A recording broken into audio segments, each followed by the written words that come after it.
Assalamualaikum warahmatullahi wabarakatuh. Waalaikumsalam warahmatullahi wabarakatuh. Selamat pagi anak-anak. Pagi, Bu.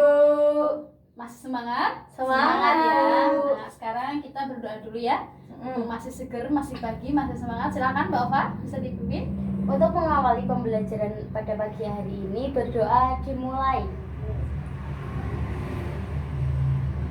Selesai. Amin. Baik, kita absen dulu. Ini hari Senin, tanggal 22 ya. Lailia Nur Arafa, Hadirah, Bu. Farisa Novitasari, Hadirah. Zulfi Elsa. Izin, Bu. Izin, kenapa? Ya. Nggak tahu izin katanya. Izin aja ya berarti Nikat ya? mungkin. Oh iya. Nikat apa Mbak Ova? Nah, sudah siap untuk memulai pelajaran? Siap. Oke. Kita hari ini akan membahas materi yang masih berkaitan dengan materi yang sebelumnya. Nah, materi sebelumnya tentang pengurusan jenazah. Ada berapa tahap sih dalam pengurusan jenazah? Masih ada yang ingat? Pertama, apa yuk pertama? Pertama adalah memandikan. Kemudian Mengkafani. menyabuni. Oh iya, benar ya, menyabuni ya, teman-teman. Yang pertama adalah tadi memandikan, yang kedua adalah mengkafani, kemudian yang ketiga mensolati, yang keempat adalah menguburkan. Nah, Menyolatinya nggak ada, Bu. Udah. tolong Mbak Farisa. Puasa kali, Bu. Oh iya, masih puasa ya? Iya. Mau buka bersama nanti sore. Ayo, Bu. Nah, baik. Tadi kan kita sudah melalui 4 tahap ya. Kemarin kita sudah membahas secara singkat, tidak secara eksplanasi tentang apa sih memandikan itu seperti apa, menyolati seperti apa. Nah, kita punya kerabat, kita punya teman, kita punya saudara. Pasti kalau mereka meninggal, kita sebagai saudara, sebagai teman harus apa nih? Kalau misalkan lihat kerabat kita meninggal, Layat. layat ya. Layat itu apa bahasa Indonesia apa Mbak Apa? Takziah. Nah, layat itu takziah ya. Jadi ketika misalkan tetangga kita kok meninggal, kita wajib untuk melayat ya, sekedar untuk berbelasungkawa atau sekedar bertakziah. Nah, tentunya dalam agama Islam sendiri sudah dijelaskan rujukan-rujukan apa yang harus dilakukan sebagai seorang muslim ketika melihat saudaranya meninggal. Apa yang harus dilakukan, kemudian kita harus bersikap seperti apa. Nah, ada satu pertanyaan yang menggelitik di saya kemarin. Bu, kalau misalnya tetangga kita non muslim, Bu, nah meninggal terus nggak ada yang mengurusi, kita sebagai orang muslim harus seperti apa, Bu?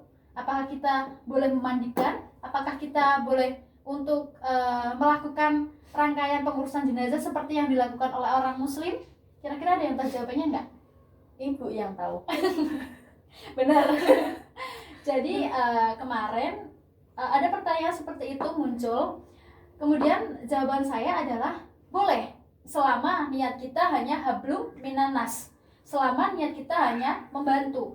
Misalnya tetangga kita nih sebelahan, misalnya nenek-nenek gitu, sudah tidak punya suami, tidak punya anak, tidak ada saudara yang bisa mengurusi, kemudian meninggal, beliau ini meninggal. Nah, kita sebagai seorang muslim apa yang harus dilakukan? Apakah kita hanya akan membiarkan saudara kita meninggal, saudara sahablum minanas ya, saudara tetangga kita itu meninggal, ataukah pas pak orang lah duduang Islam, bukan kewajiban, ataukah harus gimana? Kita harus tetap membantu. Membantunya sebisa kita. Yang pertama adalah kita cari tahu dulu. Biasanya orang-orang non-muslim ini ketika di gereja atau di tempat peribadatan mereka ini kan ada namanya. Biasanya mereka itu ditulis namanya. Kalau di kita mungkin tahlil. Nah, ada susunan runtutan seperti itu. Namanya siapa, kemudian walinya siapa, seperti itu. Nah, ketika kita telusuri, kita tanyakan ke gereja misalnya, ke sana kemudian kok oh ini ibu ini sudah tidak punya wali, ibu ini sudah tidak punya keluarga, baru dari sana biasanya dari gereja, dari tempat peribadatan lah yang mengurusi si jenazah, si mayit ini. Tetapi kalau memang di gereja ini kok kita tanyakan kok ternyata tidak ada namanya, tidak terdaftar, maka kita sebagai sesama muslim harus membantu, harus ta'awun.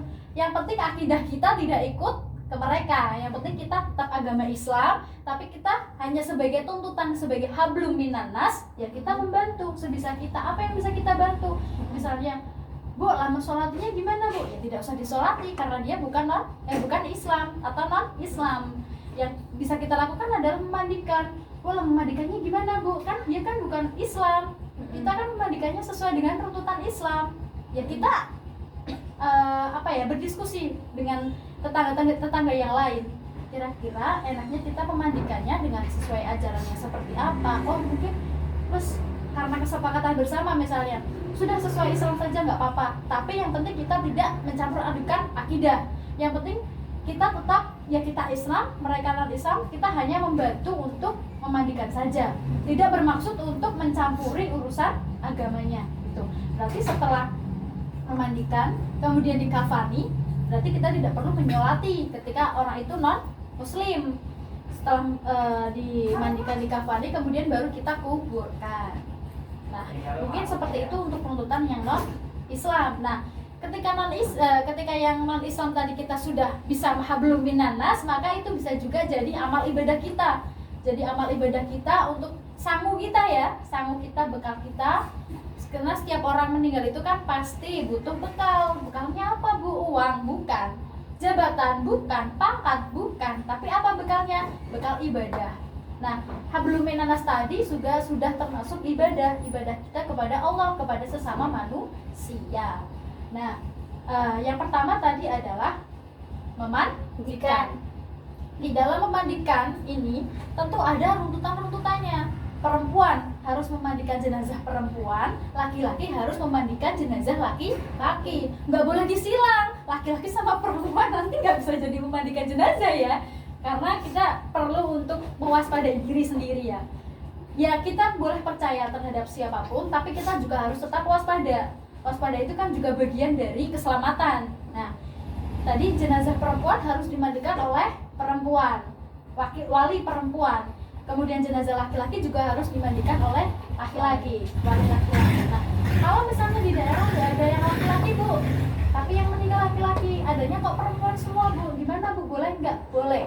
Tetapi harus benar-benar si perempuan tahu ilmunya. Nggak hanya sekedar memandikan, dalam artian kok di situ mas nggak ada, Bu, mentok. Adanya kok laki-laki semua, adanya kok perempuan semua, tapi yang meninggal laki-laki. Solusi pertama adalah cari di tempat lain yang laki-laki. Cari orang lain di tempat lain yang laki-laki yang bisa memandikan, yang mengetahui syarat dan rukunnya memandikan jenazah seperti apa, ilmunya seperti apa. Nggak hanya sekedar dadusi, sabuni, samponan, nggak sekedar itu ya. Karena kan ada di memandikan jenazah ini ada bau-bau wangi-wangian dari bunga, kemudian dari daun-daun. Itu kan tentu ada ilmunya, nggak sembarang orang tahu dan bisa. Nah, maka kita harus mencari orang yang punya ilmu. Biasanya kalau di desa-desa itu kan ada lebene. Nah, saya tukang mandi kayak jenazah itu kan lebene. Nah, berarti si lebene ini kan udah terpercaya. Oh, si lebene ini punya ilmu nih untuk memandikan. Nah, kita boleh memanggil beliau untuk memandikan. Itu yang pertama untuk memandikan jenazah. Yang kedua, tadi adalah mengkafani. Nah, di dalam mengkafani ini ada runtutannya juga, ada ilmunya juga. Untuk yang jenazah laki-laki berapa lapis kain? 3 lapis kain kafan atau mori. Nah, orang arti kafan mori. Nah, 3 lapis kain kafan. Kemudian untuk yang jenazah perempuan adalah 5 lapis karena perempuan itu auratnya seluruh tubuh sehingga harus dilapiskan banyak agar auratnya tertutup sempurna. Nah, ini tadi yang memandikan, kemudian mengkafani ya. Nah, yang ketiga adalah mensolati. Nah, di dalam mensolati jenazah ini juga nggak ada ruku dan sujudnya.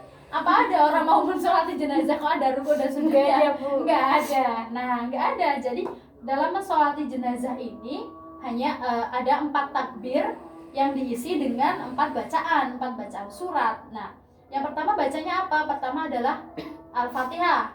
Tentunya niatnya kan sudah dari seimam ya. Misalnya kita menjadi imam, laki-lakinya menjadi imam, ya sudah berarti kita hanya mengikuti saja. Kemudian yang pertama, bacaan pertama adalah surat Al-Fatihah. Setelah takbir pertama langsung Al-Fatihah. Takbir kedua adalah sholawat Nabi. Sholawat Nabi itu bebas. Allahumma sholli ala sayyidina Muhammad itu sudah termasuk sholawat Nabi.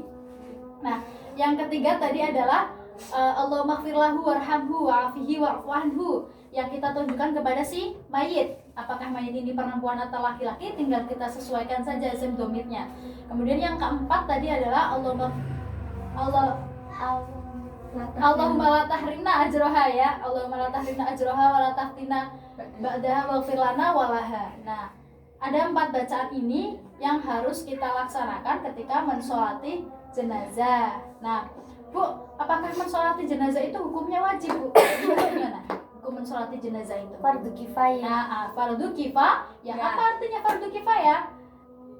Wajib, tapi kalau ada yang sudah melakukan, mau yang lainnya gugur. Nah, berarti kalau ada yang sudah melakukan, yang lainnya tidak berkewajiban. Jadi misalnya dalam satu kampung ada yang meninggal 1, kemudian tidak ada yang mensolati dalam satu kampung itu, berarti hukumnya satu kampung itu gimana? Dosa Dosa. semua. Dosa semua.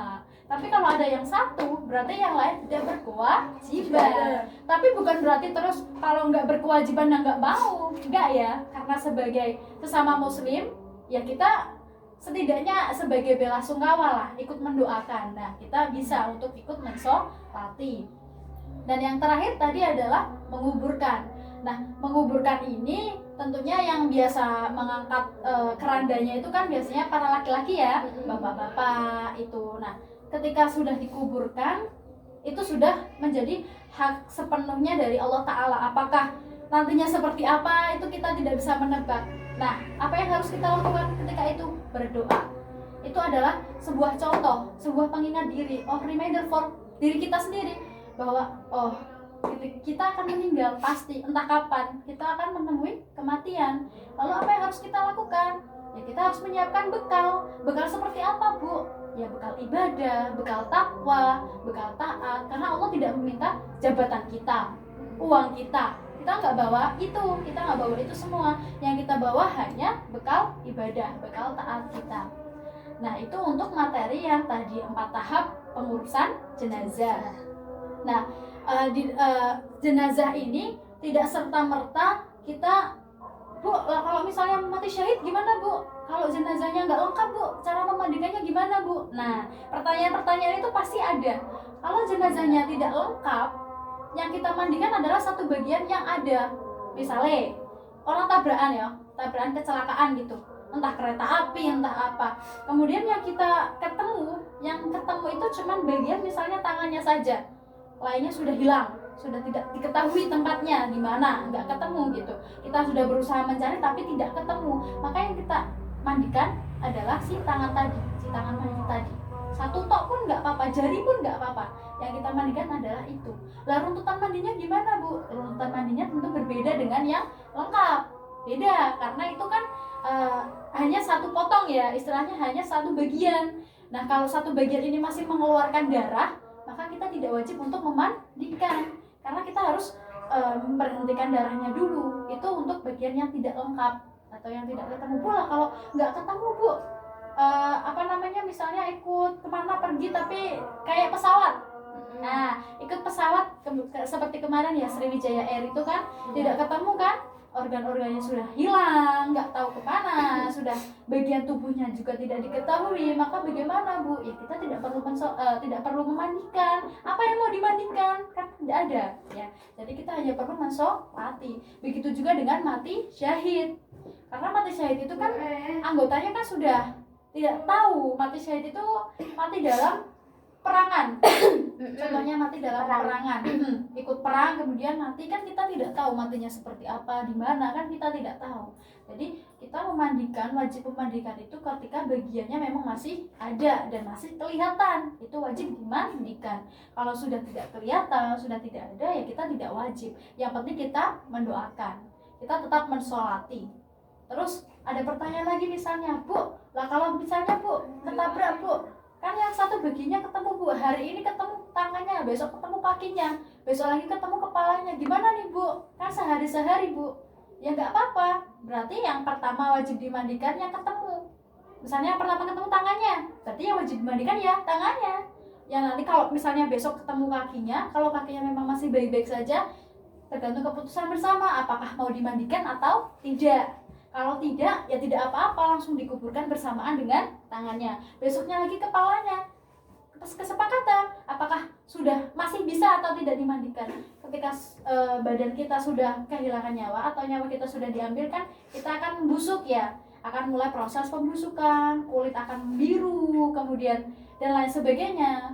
Tubuh kita akan mengalami pembusukan. Nah, ketika itu kita lihat parah nggak nih pembusukannya, masih bisa nggak nih untuk dimandikan. Kalau nggak bisa, ya sudah tidak usah. Yang penting yang pertama ketemu yang kita mandikan. Nah, mungkin itu saja untuk pembahasan kali ini, materi kita tentang pengurusan jenazah. Teman-teman semua kan sudah saya kirimkan e-form ya, Google Form. Di situ ada isian tentang ada foto-foto tentang memandikan jenazah, kemudian materi kita yang berkaitan dengan pengurusan jenazah. Silahkan kalian baca dulu materinya, kalian simak dulu, kalian perhatikan dulu tugasnya apa, apakah disuruh untuk menjelaskan, menganalisa dan lain sebagainya, kemudian dijawab di situ. Nanti linknya langsung dikirimkan ke saya ya. Itu saja mungkin untuk hari ini. Jadi kesimpulannya adalah kita sebagai sesama muslim, kita harus tetap berkewajiban baik kepada setiap orang, tidak hanya dengan notaben muslim, tidak, siapapun, hablum minanas. Karena hablum minanas ini termasuk menuju ke hablum minallah ya. Nah, dari pengurusan jenazah tadi juga non muslim atau muslim sekalipun, ya kita tetap harus wajib untuk memperlakukan mereka sama. Ya, gitu ya. Nah, silahkan kalian baca-baca lagi materinya, diskusikan lagi dengan teman sebangku. Kira-kira seperti ini gimana, seperti ini gimana. Kalau ada yang ingin ditanyakan, silahkan bisa ditanyakan ke saya minggu depan. Mungkin itu saja untuk saya hari ini. PR-nya berarti tadi, e-form tadi, saya sudah kirim di link grup kelas. Terima kasih, tetap semangat ya, jangan kendor. Dan tetap semangat ibadah, karena ibadah itulah yang akan jadi bekal kita kelak ya. Jangan hanya harta, pangkat dan lain sebagainya, harta takhta, nah misalnya jangan seperti itu ya. Ibadah nomor 1. Nah, mungkin itu saja yang bisa saya sampaikan pada pagi hari ini. Terima kasih. Kurang dan lebihnya Ibu mohon maaf ya. Wassalamualaikum warahmatullahi wabarakatuh. Waalaikumsalam warahmatullahi wabarakatuh.